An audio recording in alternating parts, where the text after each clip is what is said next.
Alright guys, I am back with my WWE Clash of the Champions 2016 review, and I did watch this on the network, but I had a few problems on the network, like it was freezing for me. I don't know about you guys, but if it was, tell me in the comments, because I had some problems when it, a couple of matches it kept freezing and stuff, and I had to refresh it. It was, I don't know.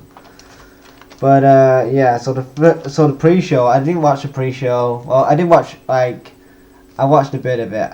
I watched about 10 minutes of it. Basically, Nia Jax squashed Alicia Fox. We all knew that. Moving on. So we get onto the actual card. It's the tag team titles. It's the WWE Tag Team Champions of the World. The New Day versus Anderson and Gallows. I thought this was a good, solid match to open up the show. A lot of good back and forth. And New Day win with the help of Francesca. Yes. The trombone helped the New Day win the match, and that was it. I was saying on Twitter that during this match that they should have had the Shining Wizards, which are like the Shining Stars, but I call them the Shining Wizards, and that's what they should be called, the Shining Wizards, not the Shining Stars, the Shining Wizards. They should have been added to this match, or maybe Enzo Amore and Big Cass. They wasn't even on this damn show, which was kind of kind of bad, because they're over with the crowd, and they could have done something in this match to make the fans get interested into this match. I know that a lot of people say like New Day are getting kind of boring now, but maybe. But if you put Enzo Amore and Big Cass in there, maybe it would have been more entertaining. I don't know, but that's just my thoughts. And WWE, please call Shining Wizards. The Shining Stars, Shining Wizards from now on, please. That should be their name. Then we get TJ Perkins cutting a promo saying that he's been waiting 18 years to finally make it in the WWE, and he has. And he says tonight is his time to prove. And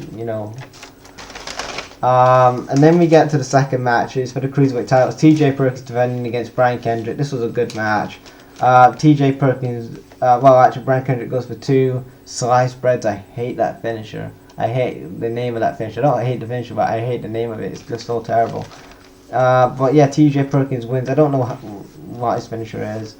It was like a ankle lock, double ankle lock, whatever. After the match, Kendrick's gonna Kendrick goes to hug him and whatever, and congratulate him for retaining his title.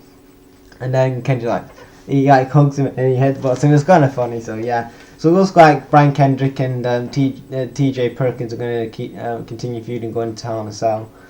And then we get a WWE 2K17 video package. It looked awesome. It's basically, you've got all the wrestlers like Ambrose and Sheamus and I think Cesaro and obviously Lesnar because he's on the cover of the game. Basically in this like bar, and like they're in this like, I don't know, dungeon, and like it was very good. I liked how they did the video package for this. I really liked it, because in the other video games packages they've done before in the past, I never really liked those. But in this video package they did tonight for WTK17 was really good. And then after that we get a segment where Tom Phillips interviews Cesaro. Cesaro says that tonight he's going to end his feud with Sheamus and he's going to get a title shot. And then we get to the third match tonight, which is a 7 out of 7 match. It's Cesaro versus Sheamus. It's supposed to be the last match out of these two guys. But knowing WWE, I was thinking, man, they're probably going to carry out this till Raw. And I was right, they did. It was a good match, a really good match. I enjoyed it. It was a very good physical match, but it ended in no contest, which it sucked really, because I wanted to see a blow off to this match and I didn't get to see it. But yeah, it looks like tomorrow night on Raw we're going to see Cesaro vs Sheamus again for the 800th time, which is, I don't know why, but they have to finish it, so I guess Cesaro's going to go over tomorrow on Raw. And then we get Charlotte and Bayley backstage. Charlotte tells Bayley that you may have beat me, Bayley, the first night that you arrived on Raw, but you beat me by a fluke, but you couldn't even beat Sausage Banks last week on Raw. And then Bayley says something to her, she says that she's going to beat Charlotte again. And then we get to the fourth match tonight, which is Zayn versus Jericho. Now, I said, going into this, well, after this match, that this was a good, probably the best match of the night. But I said, after the KO and Raw's match that this is the second best, because this was really good. Zayn and Jericho had really good chemistry together, and I am glad that Jericho went over. A lot of people on Twitter was like, "Oh, we want Sami Zayn to go over and stuff." It's the young guy. I know it's the young guy, but it wouldn't make sense to have Chris Jericho just hit Sami Zayn with a cell phone, then basically Sami Zayn beat Jericho, and then that's the end of the feud. It wouldn't in the WWE, and obviously in like TV shows, you obviously need good storylines and good, you know, stories, and you need a story behind it. And if Jericho beats Zayn, like Jericho can say on Raw tomorrow, "You stupid idiot, I beat you on Clash of the Champions last night," and whatever. So he could advance to that. So yeah, Jericho wins with the Codebreaker, and Sami Zayn sells the Codebreaker so well. I mean, out of all the people that Jericho hit the Codebreaker on over the years, like, I know they just like fall back and hit their heads or whatever, but like Sami Zayn, like he got hit like with the Codebreaker, and then he just fell flat in his face, and I thought it was awesome. And then we get to a segment where it's KO. We get to a segment where KO tells Foley and Steph that tonight KO tells Steph and Foley that Seth Rollins was a mistake, and basically he should have been the first draft pick on Raw when it was the draft brand extension. Then we get to the fifth match tonight, and it's for the women's title, triple threat match. It's Charlotte versus Bayley versus Sasha Banks. This is a really good women's match, probably the best women's match I've seen in a while, actually. A lot of like high boots in the match and stuff. Charlotte wins with what did she win with? She hits another high boot for the win. Dana Brooke helped her in the match, like attacking Bayley and Sasha, you know. So it looks like they're still gonna have Dana Bank and Charlotte feud, but not right now. They slowly are gonna turn probably Charlotte face or maybe Dana. I don't know. In my opinion, I think Charlotte needs the character change, because like her character right now is very, very stale. I'm not into Charlotte's character. She's a good wrestler. I'm a fan of Charlotte the wrestler, but not her as a character. You know what I mean? Like Charlotte as a character needs to step away from like the Ric Flair gimmick. And I know Ric Flair's her dad and whatever, but she needs to step away from that. Basically that gimmick, because that gimmick's been done loads of times. Even AJ Styles, the face that runs the place, AJ Styles did that in TNA, and that failed. If that failed for AJ Styles, it's gonna fail for Charlotte as well. So you know, there you go. And then we get to the sixth match tonight for the US title. It was Rusev versus Reigns. Where do I start? Well, basically, it started off very slow. I was like, oh my god, I cannot believe I'm sitting through this terrible, terrible match. And then it picked up, it was actually pretty decent. And then Reigns wins the damn match. I was like, Vince McMahon's probably like this. Vince was probably like this backstage.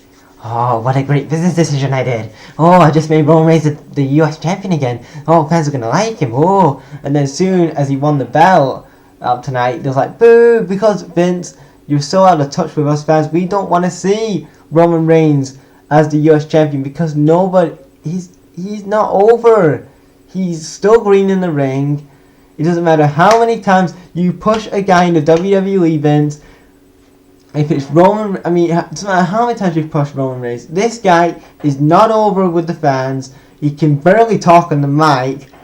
He's still green in the ring, and also, Vince is just going off down. I mean, just because he has the look to, you know, what Vince likes as, you know, as a main eventer. I mean, this is 2016, Vince.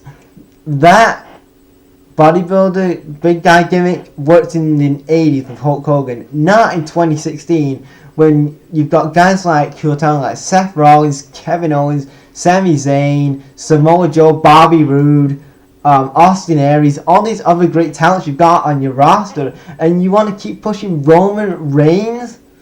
Like, what the hell?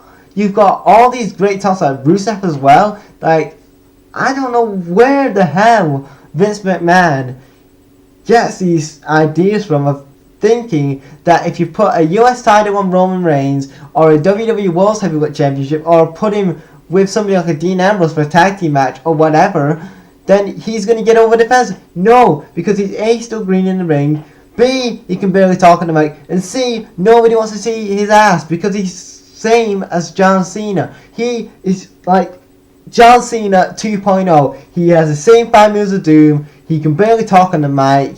Well, Cena can talk on the mic, but you know what I mean. He's just a terrible damn wrestler, and the only reason he's in the WWE is because of his cousin is The Rock. If The Rock wasn't his cousin, then he wouldn't even get a look in the US title or the WWE World title. He wouldn't have even won a Royal Rumble in 2015 if he wasn't related to The Rock. And that to me is, too favoritism for me. Like, just because a guy is related to a wrestler doesn't mean you have to keep pushing to me. That's the problem I used to have with Randy Orton. Like, they used to keep pushing Randy Orton, and I used to say for years Randy Orton wasn't a good character or he wasn't a good wrestler after his legend killer gimmick, and they keep pushing him. And I don't like that when WWE have to push second generation wrestlers. Like, hell, if you like pushing second generation wrestlers, why do you not push people guys like Bray Wyatt? I mean, he's a great wrestler. He's awesome on the mic. Why the hell not push him? He's over. Why should you not push Bo Dallas or somebody like that? I mean, if you want to keep pushing second and third generation wrestlers, what about Curtis Axel? I mean, but I don't know what the thing is with Vince pushing rumors. I don't know. But yeah, that was just me going to rant on it. Sorry if I scared a couple of you guys, but I had to just rant about this whole Roman Reigns thing because it really got to me when I was watching this tonight. And then we get to the main event, the best match of the night. It was KO defending his US title, his Universal title against Seth Rollins. Very good match, man. I enjoyed this, and in my opinion, Seth Rollins, after this match, is going to get super reactions from the crowd now because he was selling like a babyface. Like, every time he was getting hurt, like, fans were cheering him a bit more because every time that Seth Rollins was getting like kicked in the ribs or like kicked in the legs, I was like, oh man, for Seth, and that because he wanted Seth to overcome the odds and whatever, because he was the underdog. KO was like, the big heel and whatever, and I like that. And then at the end of the night, you had basically you had Chris Jericho come out, and he distracts Seth Rollins. The ref takes a bump, typical kind of thing there by WWE. And then I thought Triple H was going to come out and maybe pedigree Rollins again, but I thought it's pointless doing that because we've already seen that before. So I thought maybe Jericho. I'm glad that Jericho came out to refresh it a bit. But Jericho came out and helped KO get the win with the pop-up powerbomb. And Kevin Owens is still your Universal Champion, and he is still the longest reigning and defending Universal Champion of the world. Kevin Owens, man. And overall, my thoughts on this pay-per-view, I would have to say that Clash of Champions, what rating would I give it out of 10?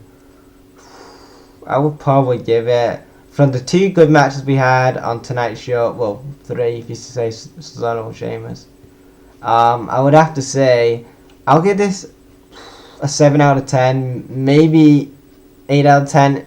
I'll probably give it an 8. Actually, I'm gonna stick to 7 out of 10. So I'm gonna give this pay-per-view 7 out of 10, and that's it. So that's it for this video, guys. That was my WWE Clash of Champions 2016 review. What do you guys think of this pay-per-view? Leave your thoughts on the comment section below, guys, and leave your thoughts on Roman Reigns being US champion and KO being champion or whatever. Leave all that in the comment section below, guys. Thanks for watching, guys. Break out.